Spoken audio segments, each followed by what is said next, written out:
3.1운동 100주년을 맞이하면서 우리 종례적으로 드리는 기념 예배를 드리면서 그동안 우리 총회 역사위원회 및 3.1운동 100주년 기념 사업위원회에서 3.1운동에 참여했던 교회와 성도들에 대한 전수 조사를 했습니다. 1919년 3월 1일부터 5월 말까지 구속, 기소되거나 재판을 받은 장로교인 1,440명에 대한 전수 조사를 했습니다. 오늘 그 조사 보고를 드리면서 3.1운동에 참여했던 기념교회들에게 기념동산을 증정하는 시간을 가지려고 합니다. 그리고 지난번 총회 헌금으로 독립유공자 후손들에게 작은 선물을 드리며 감사하는 시간을 가지려고 합니다. 이런 뜻깊은 시간을 가질 수 있도록 인도하신 하나님께 감사드리고 또 수고하신 우리 총회 역사위원회 및 3.1운동 100주년 기념사업위원회에 감사를 드립니다. 우리가 지난 100년 동안의 교회 역사를 생각해 보면 모든 것이 하나님의 은혜이었음을 고백하게 됩니다.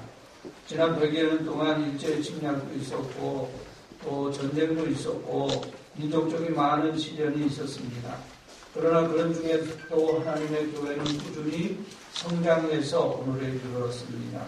일반적으로 교회사를 보면 교회가 흥하기도 하다가 또 쇠할기도 하면서 굴곡이기 마련입니다. 그런데 우리나라의 지난 100여 년의 개신교 역사를 생각해 보면 여러 가지 시련 속에서도 교회는 꾸준히 성장해 왔습니다. 근래에 교회가 정체되고 쇠퇴하는 현상은 숨고르기라고 볼 수 있고 이때 한국교회와 성도들이 이 기간을 어떻게 신앙적으로 감당하느냐 하는 것이 매우 중요할 것입니다. 그야말로 겸손하게 회개하며 기도하며 처음 사랑과 순수한 신앙으로 돌아가는 영적 부흥이 필요한 때입니다. 플로리다 주의 해변에 황혼이 있을 때 한 노인이 그 해변을 가로질러서 바다를 향해 놓아진 다리 위로 걸어가고 있었습니다. 그 노인의 손에는 한 버켓에 새우가 들려 있었습니다.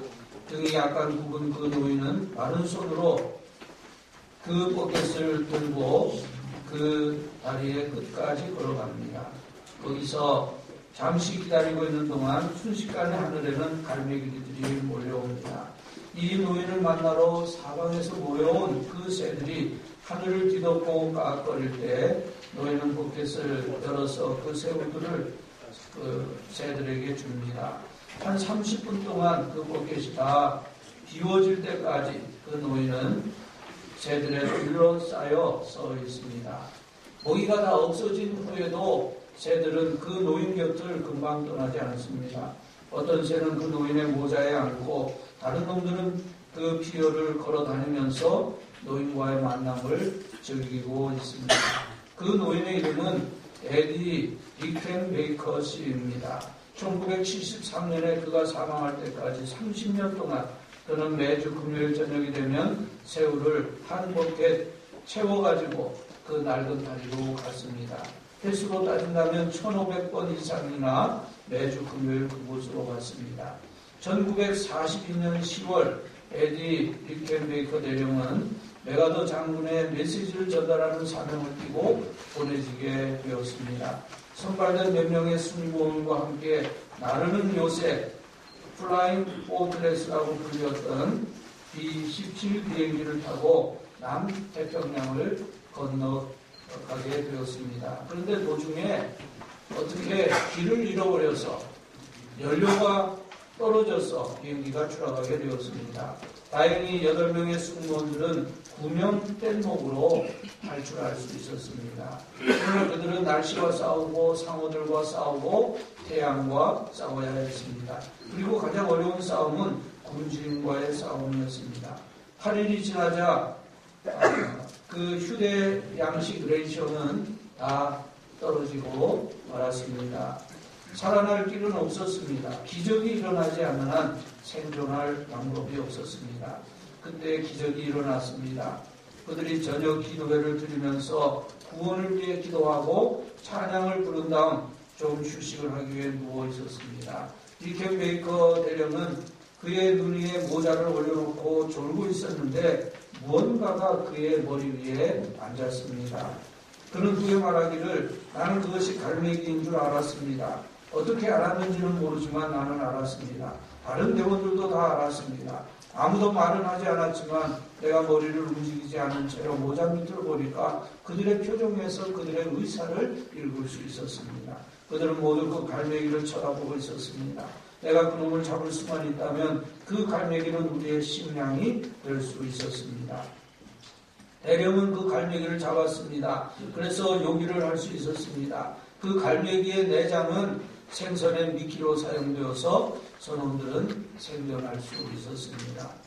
도대체 육지에서 수백 마일이나 떨어진 곳으로 어떻게 갈매기가 날아왔을까? 오직 하나님만이 아실 일이었습니다. 어쨌든 갈매기는 날아왔고 그들은 살아나게 되었습니다.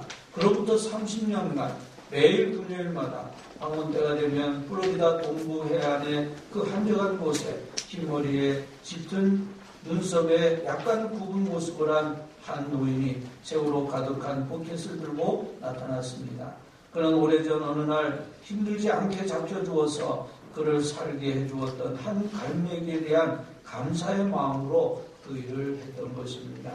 감사는 표현될 때에 감사가 됩니다. 아무리 감사한 마음이 있어도 그것이 표현되지 않을 때는 아직 감사가 아닙니다. 너무나 배은망덕하고 은혜를 보답할 줄 모르는 이 세상에서 생명을 지켜준 한 갈매기를 생각하며 30년 동안 새우를 먹여준 에디 리켄 베이커 씨의 이야기는 뭔가 큰 교훈을 주는 이야기입니다. 저는 생각해 보았습니다. 리켄 베이커 씨는 단지 그 갈매기에게 감사하며 그 일을 하였을까? 아마도 그는 그 일을 하면서 그 30년 전의 사건을 회상하였을 것입니다. 그들이 죽을 수밖에 없는 고비에서 하나님께 구원해 주실 것을 기도했을 때 일어났던 그 기적적인 일을 생각했을 것입니다. 아마도 그는 생명을 구원해 주신 하나님께 대한 감사를 그렇게 갈매기를 먹여주며 표현하였을 것입니다. 우리가 우리의 지난날을 생각하면 모든 것이 하나님의 은혜임을 기억하게 됩니다. 그런데 우리가 하나님의 은혜를 기억하는 것만으로는 부족합니다. 그 은혜를 기억할 뿐 아니라 그 은혜에 대한 감사를 표현해야 합니다. 말로서 그리고 우리의 삶으로서 표현해야 합니다. 오늘 본문 말씀 시편 18편을 보면 시편의 내용이 시작되기 전에 먼저 표제가 기록되어 있습니다. 여호와의 종 다윗의 시 인도자를 따라 부르는 노래 여호와께서 다윗을 그 모든 원수들의 손에서와 사울의 손에서 건져주신 날에 다윗이 이 노래의 말로 여호와께 아뢰어 이르되 이 시편은 다윗의 시편인데 사울의 손에서 구원함을 받은 날에 지은 시편입니다. 그러므로 이 시편은 다윗의 승전송이요 구원의 은혜에 대한 응답으로 노래한 시편입니다. 우리가 구약 성경을 보면 다윗에게는 많은 원수들이 있었습니다. 그는 여러 해를 숨어서 지내야 했습니다. 그의 가장 큰 원수는 사울 왕이었습니다. 사울 왕은 수천의 군사를 풀어서 다윗을 체포하고 죽이려고 하였습니다. 여러분, 유대 나라가 그리 큰 나라도 아니고 유대 광야가 그리 험준한 곳도 아닌데 다윗이 어디에 숨을 수가 있었겠습니까? 다윗이 한참 사울 왕에게 도망다닐 때 여러 번 사울 왕의 포위망에 걸려들었습니다. 마지막에는 너무나 견딜 수가 없게 되었습니다. 사무엘상 27장 1절에 보면 다윗은 생각하기를 내가 후일에는 결국 사울의 손에 망할 터이니 블레셋 사람의 땅으로 피하여 들어가는 것이 상책이로다 하면서 블레셋으로 들어갑니다. 블레셋이 어떤 나라입니까? 블레셋은 골리앗의 나라입니다. 골리앗을 죽인 다윗이 오죽하면 그들에게로 피했겠습니까? 오늘 본문 4절 이하에 보면 그때 다윗이 얼마나 고통스러웠는지를 말합니다. 사망의 줄이 나를 얽고 불의의 창수가 나를 두렵게 하였으며 수월의 줄이 나를 두르고 사망의 올무가 내게 이르렀도다. 여기 사망의 줄, 수월의 줄, 사망의 올무라는 말들은 그의 생명이 경박에 달려 있었다는 말입니다.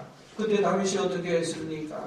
6절 말씀을 보면 내가 환난 중에서 여호와께 아뢰며 나의 하나님께 부르짖었더니 그가 그의 성전에서 내 소리를 들으시며 그의 앞에서 나의 부르짖음이 그의 귀에 들렸도다. 다윗은 그때 기도했습니다.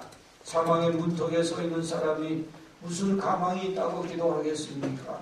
그러나 다윗은 기도했습니다. 간절히 하나님께 기도했습니다. 그때 하나님은 하나님의 성전에서 귀를 기울이고 응답하셨습니다. 다윗은 하나님의 성전을 언제나 중요하게 생각했습니다. 내가 내 평생에 여호와의 집에 살면서 여호와의 아름다움을 바라보며 그의 성전에서 사모하기를 구한다고 시편 27편 4절에서 고백합니다.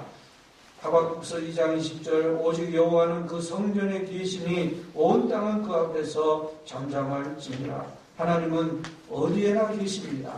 그러나 성전에서 기도하는 것은 그만큼 정성이 들어가는 일이고 하나님은 그 정성을 받으십니다. 다윗이 극심한 위험에서 구원함을 받은 것은 전적으로 하나님으로 말미암아 이루어진 기적적인 은총이었습니다.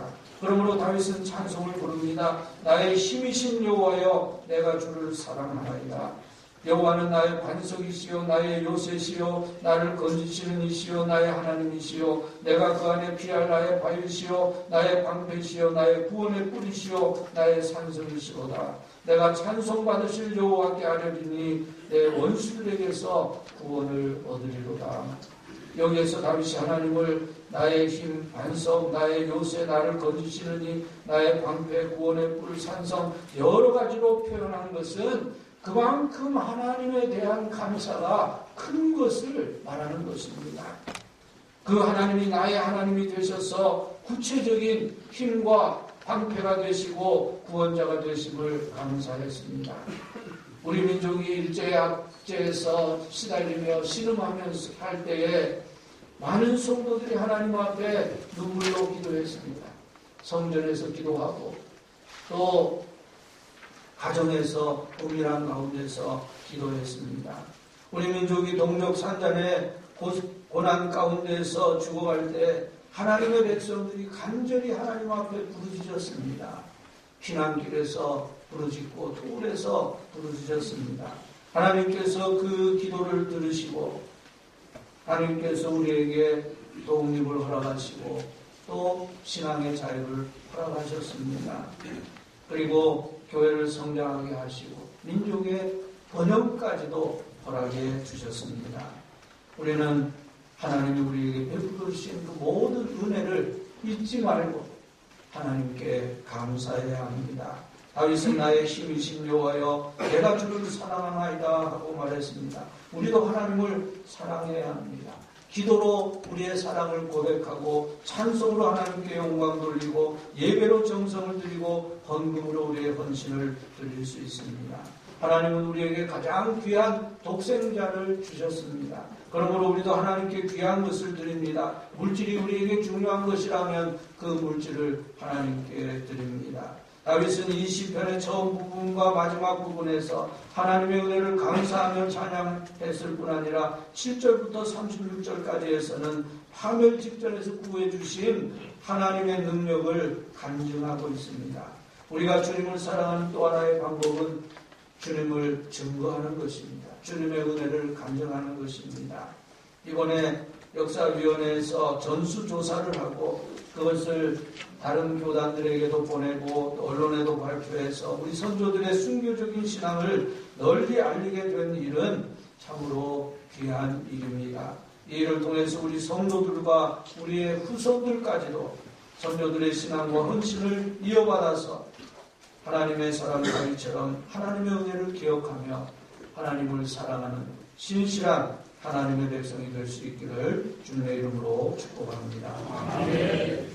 하나님 감사합니다.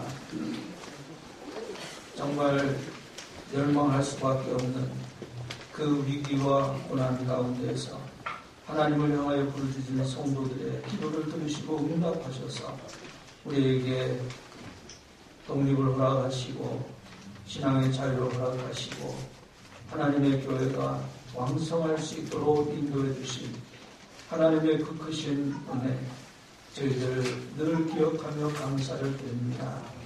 하나님의 은혜에 보답하는 한국교회가 되게 하시고 하나님을 진정으로 사랑하는 성도들이 되게 하여 주옵소서.